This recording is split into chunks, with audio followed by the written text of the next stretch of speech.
Hi, in this video we'll take a look at the statistics section. The first report available to us is the learner's progress report.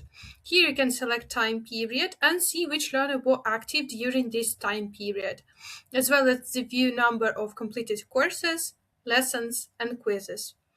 As with the other statistics sections, you can export the data to CSV or Excel formats.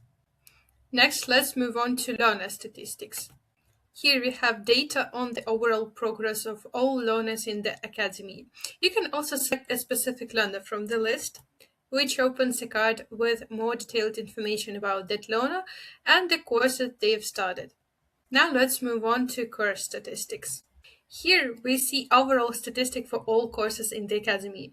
You can also select a specific course from the list to see how different learners have processed through it.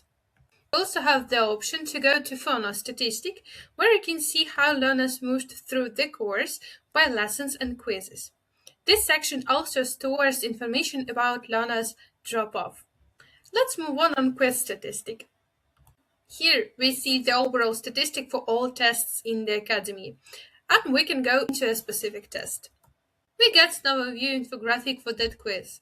Next is all attempt statistic, which contains detailed information about each learner's attempt at the quiz. There is also a detailed result report, which shows exactly which answers learners selected while taking that quiz. On some pricing plans, the course progress and quizzes progress are also available, allowing you to build more customized reports. Next, let's open the awards section. This stores all information about issued certificates and badges.